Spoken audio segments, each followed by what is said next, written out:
मौर्योत्तर काल की चर्चा को आगे बढ़ाते हुए आज शक और पहलव के बारे में देख लेते हैं। तो चलिए, शक का पारसी पोलस तथा नक्शे रुस्तम अभिलेखों के अनुसार पता चलता है कि डेरियस के ही काल में विजित प्रदेशों में इन्होंने शासन किया या ये रहते थे। शकों की तो ऐसे ये है शाखाएं हैं, बट पहली 5 शाखाओं में विभक्त किया गया है या बांटा गया है। पहली शाखा अफगानिस्तान में बसी थी, पहली शाखा अफगानिस्तान में, दूसरी शक शाखा पंजाब में, तीसरी शक मथुरा में, चौथी शक शाखा किसमें? पश्चिमी भारत में और पांचवी उत्तरी दक्कन में बसी हुई थी और राज्य कर रही थी। इनके गवर्नरों को क्षत्रप कहा जाता था, मतलब प्रांतीय राजा या गवर्नर, है ना, प्रांतीय राजा या गवर्नर। ऐसे तो भारत में कई क्षत्रपीय वंश थे, बट हमने इन्हें भारतीयों ने इन्हें दो मुख्य भागों में बांटा है। कौन कौन से? तक्षशिला के, ठीक है, तक्षशिला और कहा गया तक्षशिला तथा मथुरा के क्षत्रप, और दूसरा महाराष्ट्र तथा उज्जैन के शक क्षत्रप। पहले की चर्चा करेंगे, तक्षशिला तथा मथुरा के शक क्षत्रपों की चर्चा करेंगे।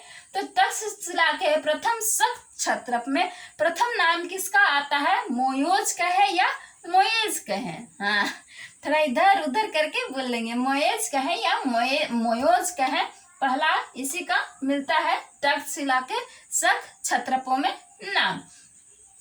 उसके बाद पुष्कलावती, कपिशा, पूर्वी मथुरा तक इसका राज्य था, ठीक है, किसका? इस मोयोज का। इसने राजाओं का महाराज उपाधि धारण की। हम लोग के भारतीय भी तो है ना, मार धारण किए हुए हैं। तो मोयेज ने क्या? राजाओं का महाराज उपाधि धारण की। उसके बाद इसका पुत्र एजेज शासन संभाला। मथुरा एजेज के बाद एजेजिस, इसके नाम में फिर सिस लगा देंगे तो इसका पुत्र हो गया, ठीक है, एजेज में एजेजिस लगा देंगे तो इसके एजेज और एजेजिस के दोनों के संयुक्त सिक्के मिलते हैं। तो इसे पता चलता है या लगाया जाता है कि दोनों ने संयुक्त रूप से भी शासन किया कुछ वर्षों तक। उसके बाद 58 ईसा पूर्व में इन्हें किसने? विक्रमादित्य ने पराजित किया था। मथुरा सिंह शीर्षाभिलेख से पता चलता है कि मथुरा, यहाँ तक्षशिला और मथुरा हो गया, तो तक्षशिला का चर्चा तो हो गया। अब ये मथुरा सिंह शीर्षाभिलेख से पता चलता है कि मथुरा का प्रथम राजा कौन बना? राजुलू चिंताला नहीं, राजुल प्रथम बना, ठीक है, प्रथम शासक बना, जिसका राज्य पूर्वी पंजाब से मथुरा तक माना जाता है। कुछ सिक्कों आदि जिसपे इसने महाक्षत्रप की उपाधि धारण की थी किसने? राजुल ने। तो उसी हिसाब से पता चलता है कि इसका राज्य पूर्वी पंजाब से मथुरा तक था। वैसे तो ये लोग ज्यादा विख्यात थे नहीं। उसके बाद सोडास इसका पुत्र, और उसके बाद तोरनदास ने शासन किया कुछ वर्षों तक। महाराष्ट्र तथा उज्जैन के शक क्षत्रपों की चर्चा करें तो उनमें भूमक का नाम प्रथम आता है। महाराष्ट्र में प्रथम शासक भूमक था, शक क्षत्रप भूमक था। भूमक के बाद उज्जैन के बाद उसके नहपान का जिक्र आया है कि नहपान भूमक के बाद आया था, मतलब शासन किया था। तो भूमक उसके पहले शासन किया, नहपान उसके बाद आया। अब इसके बाद उज्जैन के शासकों में देखें, भूमक का जिक्र आया है, तो भूमक, यह नहपान और भूमक ये क्या थे? छहरात वंश के थे। शक के ही पहले छहरात और दूसरे कर्दमक, दो वंश, हाँ। तो कर्दमक आ जाएंगे उज्जैन में, कर्दमक आ जाएंगे उज्जैन में, और ये आ गए छहरात में। तो ये छहरात भूमक, और मतलब सीधे पकड़िए महाराष्ट्र, महाराष्ट्र के जो क्षत्रप थे, शक क्षत्रप थे, वे छहरात वंश के थे। और उज्जैन के जो थे ये कर्दमक, हाँ कर्दमक, कुछ कर, हाँ तो कर्दमक।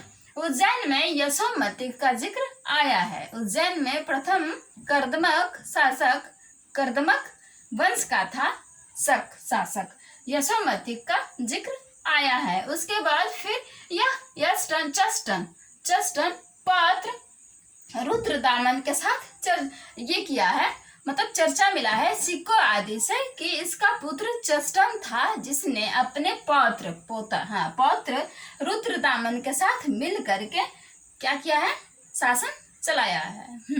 रुद्रदामन, हाँ थोड़ा प्रतापी था, इसी का जिक्र थोड़ा आया है शक शासकों में रुद्रदामन का। जूनागढ़ अभिलेख से पता चलता है कि उसने महाक्षत्रप की उपाधि धारण की थी। किसने? रुद्रदामन ने। रुद्रदामन ने महाक्षत्रप की उपाधि धारण की थी। यह भी जिक्र है कि इसने सातकर्णी को 2 बार, दक्षिण का राजा था ना, दक्षिण के राजा सातकर्णी को इसने 2 बार पराजित किया है। जूनागढ़ अभिलेख से ही यह पता चलता है। उसके बाद सुदर्शन झील कब बनी थी? सुदर्शन झील बता सकते हैं? हाँ, चंद्रगुप्त अशोक मौर्य वंश के शासन काल में, चंद्रगुप्त मौर्य और अशोक के काल में जो बनी थी सुदर्शन झील का इसने जीर्णोद्धार फिर से करवाया, यानी फिर से बनवाया। दामयशद पुत्र था और रुद्र सिंह शासक था जो कि भाई था। रुद्र सिंह शासक था जो कि भाई था। अंतिम शक शासक जो कर्दमन वंश के थे, हाँ शकों में ही कर्दमन वंश के थे, अंतिम रुद्र सिंह तृतीय था, जिसे चंद्रगुप्त द्वितीय, विक्रमादित्य, अब आया विक्रमादित्य, हाँ जिसने विक्रमादित्य की उपाधि धारण की थी, चंद्रगुप्त द्वितीय ने हराया था। उसके बाद इन्हें भागना पड़ा। उसके बाद कुषाणों, यूसी आदि का काल आ गया था। 250 वर्षों तक इनका शासन, मान सकते हैं कि 250 वर्षों तक इनका शासन चला था। पहलव की चर्चा करें तो मित्रदात को पहलव का ये संस्थापक माना जाता है। पहलव वंश का संस्थापक मित्रदात, मित्र दे दो कुछ, तो मित्रदात प्रथम को माना जाता है।